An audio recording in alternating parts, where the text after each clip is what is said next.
చాలాసార్లు మనం ఎంత కష్టపడినా ఇతరులు మనల్ని గుర్తించినప్పుడు, గౌరవించినప్పుడు మన విలువ తక్కువదేమో అని బాధపడుతుంటాం. అలాంటి సమయంలో మీ ఆలోచన విధానాన్ని మార్చే ఒక అద్భుతమైన పక్షి కథ ఇది. ఒక అడవిలో ఒక వింత పక్షి ఉండేది.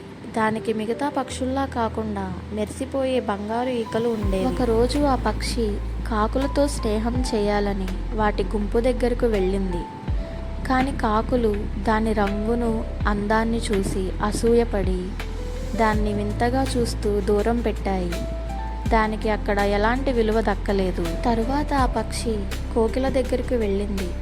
కోకిల తన గొంతు గొప్పదని, ఈ పక్షికి అంత మధురమైన స్వరము లేదని ఎగతాళి చేసి ఆ పక్షిని అక్కడ నుంచి పంపేసింది.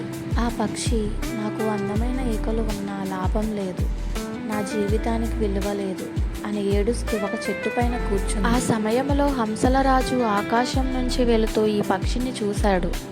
దాని అరుదైన బంగార ఈకల సౌందర్యాన్ని గుర్తించి వెంటనే తనతో పాటు మానసా సరోవరానికి రమ్మని ఆహ్వానించారు. ఆ హంసల లోకంలో ఈ పక్షికి ఎనలేని గౌరవం, విలువ లభించాయి.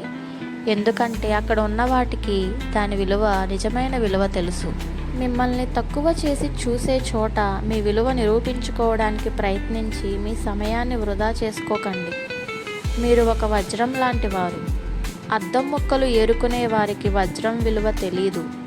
కేవలం వజ్ర పరిరక్షకుడికి మాత్రమే దాని విలువ తెలుస్తుంది.